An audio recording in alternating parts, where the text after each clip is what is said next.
Welcome, ladies and gentlemen, to episode 2 of the Believe in the Craft podcast.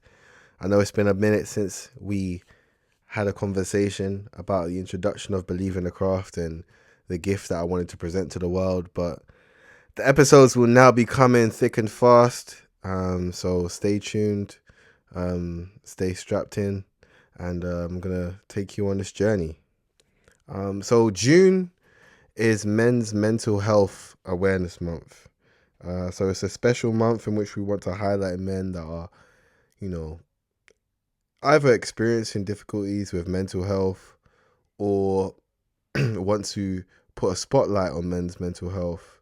As often in society, a lot of men are ostracized when it comes to mental health, and they don't either seek the support that they need, or they feel as though they can't get the resources that they require in order to tackle the difficulty that they're going through.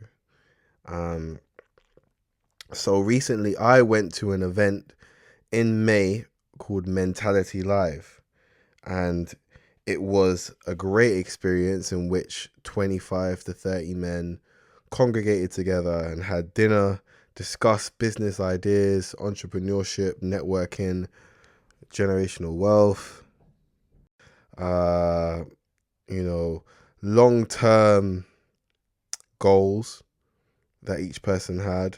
And it was founded by a woman called Ebun. So shout out to Ebun and her team for such an amazing night. And there was some gems that, were spoken by a few elders that I just wanted to share with you.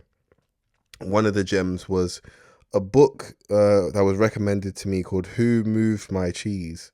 And it's a book that one could probably read to their children if you've got children, but it's a book that is probably universal for all users. And it's about the journey of life. And the story of somebody, well, I don't know the exact story, but it's about the maze of life and the ups and downs and the triumph that can come with challenges that one has faced in your journey.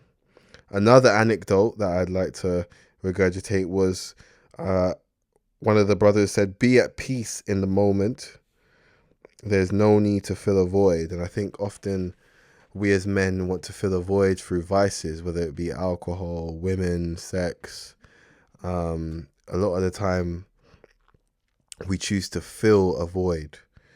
But practicing stillness, practicing mindfulness is something that I think a lot of men should delve into, and to be at peace in the moment. I think that's so important. When you're going to work, we're either dealing with issues, microaggressions at work, we're dealing with matters at home. Very rarely do you have a time to be at peace in the moment. So practicing this will definitely improve one's mental health.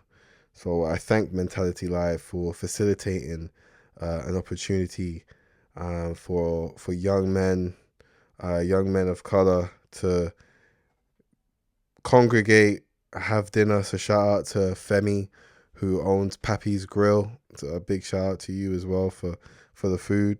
I encourage young men in the UK to check out Mentality Live.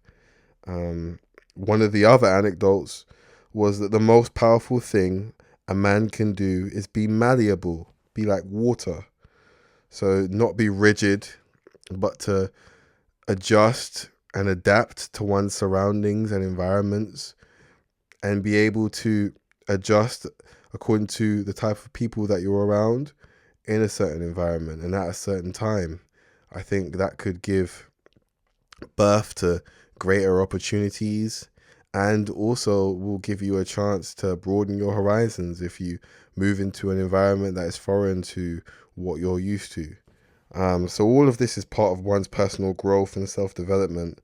And I think some of these anecdotes were touched on by some of the elders, but also some of the brothers, the young men that have been working on themselves and clearly working on their mental health as well. So I really do thank Mentality Live once more for facilitating such an amazing night. The vibes were great. The food was good.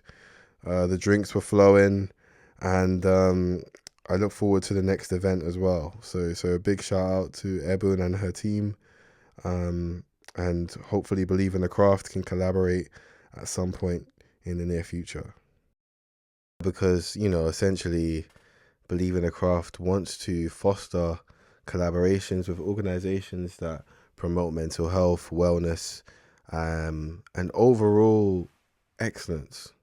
That's the whole point of me starting this process, is to provide a platform that can give you the blueprint for excellence. Not just black excellence or male excellence or female excellence, but excellence in whatever your purpose is, your God-given purpose is.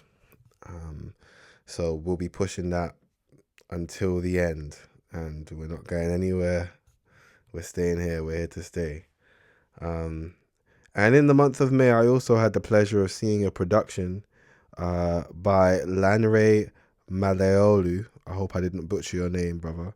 But it's an amazing production at Stratford East, and it was called Now I See. So shout out to the cast of Now I See, which was a remarkable contemporary story of brotherhood, demystifying the taboo of mental health, bereavement, and reconciliation, told through the lens of movement, lighting, and sound.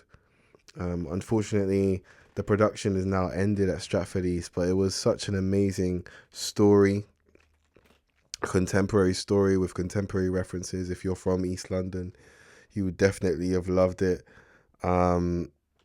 Nigerian brothers that obviously have lost a brother, and have told their story about how they've had to deal with bereavement, and how they've had to deal with growing up, and the difficulties of growing up in inner city London, and the challenges that face men, whether it be masculinity, whether it be around identity issues, and matters that most men would face growing up but never have a platform to actually share.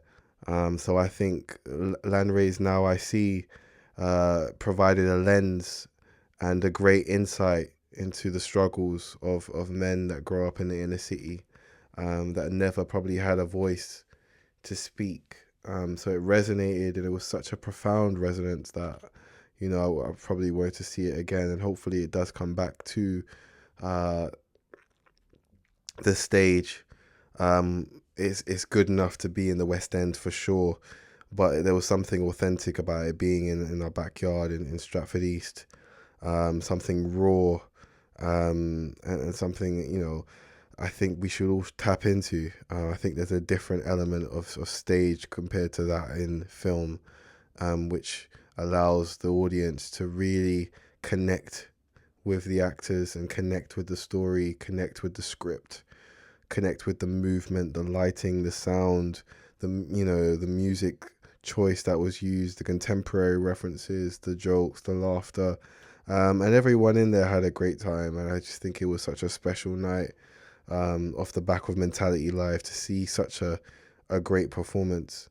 So I just wanted to touch on that. So, Believe in the Craft will be a hotbed for providing stories that seek to inspire, and the stories of Mentality Live and Now I See truly inspired me. And I'm sure if anyone was there on the night of Mentality Live, or was there for the month that Now I See was showing at Stratford East, would have been inspired beyond belief, just for the nature of the work at show.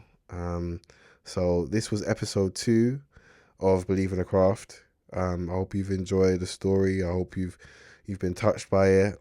And episode 3 will be coming very soon. Believe in the Craft.